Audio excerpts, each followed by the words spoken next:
Well, this is a News 12 special report. I'm Christy Reeder. Breaking news out of Manhattan now, where there are reports of a helicopter crash into a building. So we want to take a look at video. This is Citizen App video of 7th Avenue. That's where it happened. And right now, authorities, they have not confirmed much of what happened, but they do say they are investigating in the area there. We did know that the FDNY, they tweeted out that they are operating at the scene at 787 7th Avenue, and then they said helicopter crash landing. So now we're going to hear from Shauna Farrell. She works in the building that was evacuated due to this helicopter crash landing. Let's listen to her. It felt like something, like an earthquake or something, like hit the floor real quick, and everyone jolted like, what the heck was that? You know, everyone felt it. And immediately we're all looking out the window to see what it was. So I was on the 36th floor of 787 7th Avenue, the GS building, the PNC Firefly building.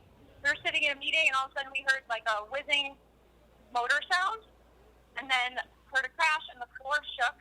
And we looked out the window, and there was all smoke, so everyone just took off and ran. Again, at this time, updated information. FDNY spokesman said one person was injured. And we do know there was a fire that began when that aircraft hit, but it's under control. So that's an update there too. The NYPD says avoid this area if you can, because obviously they have a very active scene. And this is such an active area. This is Midtown Manhattan we're talking about. And this isn't too far from Rockefeller Center, Times Square. And that's where that helicopter crash landed. We don't know what type of helicopter. That's what we're still working to try to get details on. As far as injuries, we are just at this point hearing one reported injury. That's from an FDNY spokesman. Okay, we have a statement now from the FAA, and we're going to pull it up here on our screen. So this is from the Federal Aviation Administration. Okay, so this is from their Twitter page, and you can see it says, we are gathering information about an accident involving a helicopter that crashed into a building in Midtown Manhattan. We will post a statement as soon as we have confirmed information. Please contact the NYPD and FDNY for more information at the scene. Breaking news here on News 12. The FDNY confirming that the pilot of a helicopter that crash landed onto a building in Midtown Manhattan was killed. All right, we have the director of the Aviation Center at Farmingdale College joining us. This is Dr. Michael Kanders. Thank you so much for joining us. You know, the weather, obviously it's raining. You know, I mean, it's probably too soon to tell. Do you think that that has an impact on things, you know, of this nature? Oh, yeah, absolutely. Weather is the variable, is the uncontrollable variable in aviation, of course. So pilots have to be very, very careful to understand what the weather is doing at the given time, not to rely too heavily on a forecast. So when we fly, we're flying in the future period, and we look at a forecast, but sometimes those forecasts are inaccurate or they're not accurate enough. And Dr. Kanders, so, you know, obviously right now this is an emergency situation because there was a fire to put out. FDNY had to get in there. Then when does the NTSB, when do they get involved? We heard the FAA, they're looking at this, you know, kind of explain that process of how they go, you know, piecing together how this happened. Well, the NTSB will be tasked. They have a center, an operations center, where these incidents or accidents are reported, and so they will put together what they call a go team. So they typically have people that are on standby or on I'll say a short leash to be able to deploy to places in the country where an accident occurs. So I expect that perhaps they're on their way as we speak. The FDNY updating us. So the new information we're learning from this is that fuel is leaking from the helicopter. That's something that they're still dealing with, and they're trying to get that all under control. But they said that the fire was extinguished, but now their new focus is that fuel that's leaking from that helicopter. Obviously, this is on top of a skyscraper, you know, in downtown Manhattan. Okay, so we see the fog there, and joining us now, Daryl Green, here to kind of give us some insight on the weather. We heard, you know, obviously the investigation will reveal what the cause was, but we saw the fog there, you know, on the buildings on the top, and then obviously it's raining out. Yeah, you know, the rain has been with us as we've gotten into the early afternoon hours, and visibility is key with this. We were looking at some of the tops of the buildings there in the video, and you were noticing couldn't see the tops of the video. We're looking at visibility. Well, this graphic is updated, but we were looking at about a half-mile visibility about 20 minutes ago. So you can see we're looking at 2 miles in and around Central Park. We're also looking at winds. Now, winds were a little on the active side, 10, 20, maybe 25 miles per hour. Could have been gusty from time to time as well. So all of these factors obviously would play into what was going on at the time, and we're not going to really know what's going on until the investigation comes. But rain, limited visibility because of fog in the ceiling, how clouds, how far down in the atmosphere those clouds were. As you can see from the video here, yeah, you couldn't see the tops of the building. Even some of our traffic cameras in and around the city, our earth cams, if you will, useless right now because they've got rain, they've got fog, and you can't even see anything but maybe seeing the raindrops that are actually on the lenses there. But half-mile visibility, a little wet conditions out there. I would be more concerned about the visibility than the rain. That President Trump has tweeted about this. So let's get to his tweet. President Donald Trump saying, "I have been briefed on the helicopter crash in New York City. Phenomenal job by our great first responders who are currently on scene. Thank you for all you do 24/7, 365 days. The Trump administration stands ready should you need anything at all."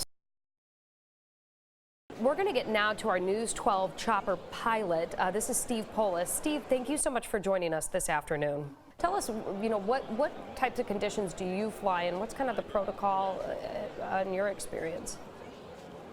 Well, the FAA actually has 3 sets of flight rules you can fly under. One is instrument flight rules, which is when the cloud layers are less than 1,000 feet or the visibility is less than 3 miles.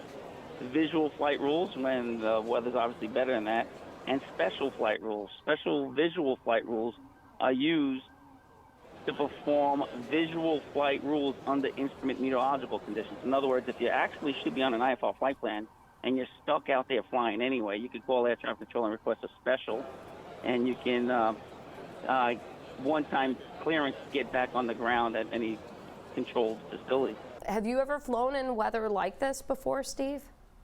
From time to time, you get stuck in it, so to speak, and then you request a special VFR clearance to get on the ground.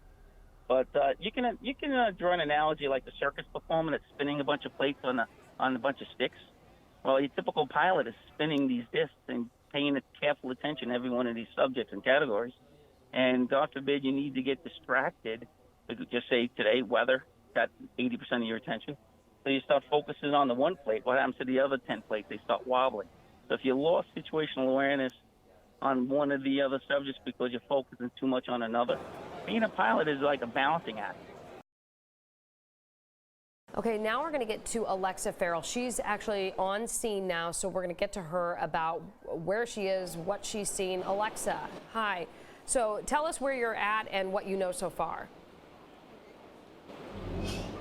Hi, Christy. So we're standing right in front of the building right now. It's right behind me. It's 787. It's the BNP Paribas building, and just mass chaos on the scene right now. There are police cars, fire, EMS, everyone right now trying to get everything done that they need to get done.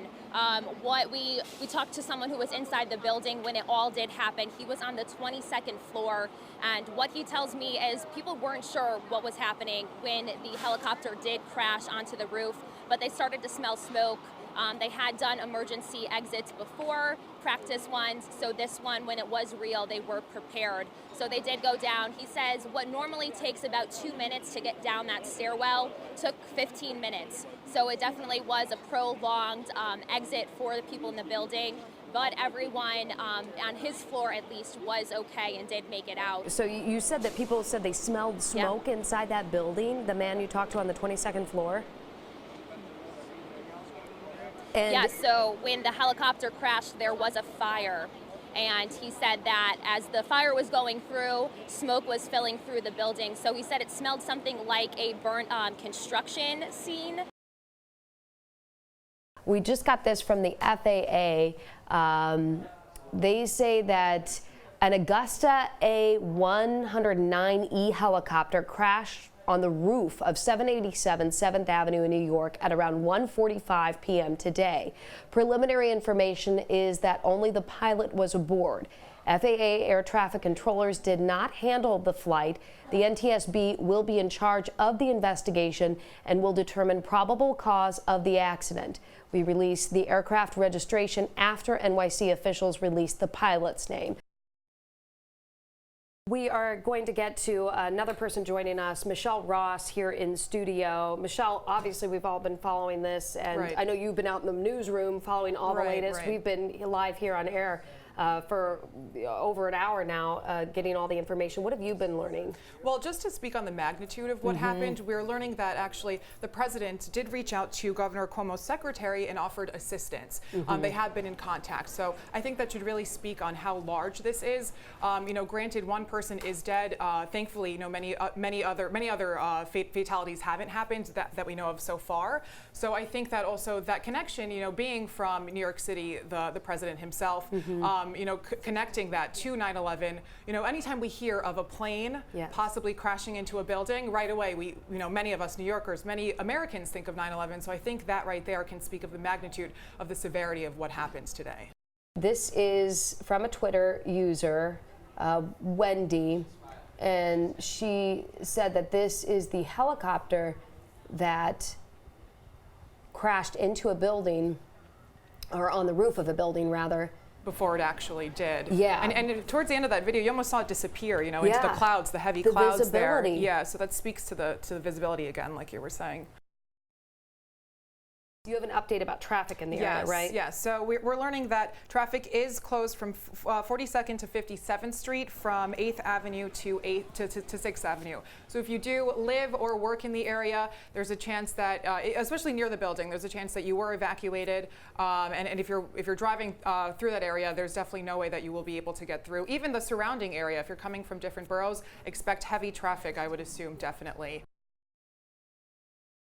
The NYPD and FDNY, they're going to be holding a press conference, and we will, of course, be following that and bring you all the latest that we learned from that, new details from that press conference. We've been following this for, you know, hours now, once we got word of it, and we will continue to follow it here on News 12 after a pilot was killed in a helicopter crash on the roof of a building in Midtown Manhattan. We have crews on scene there on the ground, and we will continue to keep you updated with the latest information as we learn it. This has been breaking news here on News 12. Thank you for watching, and we will again keep you updated on all social media, on our website, news12.com as well.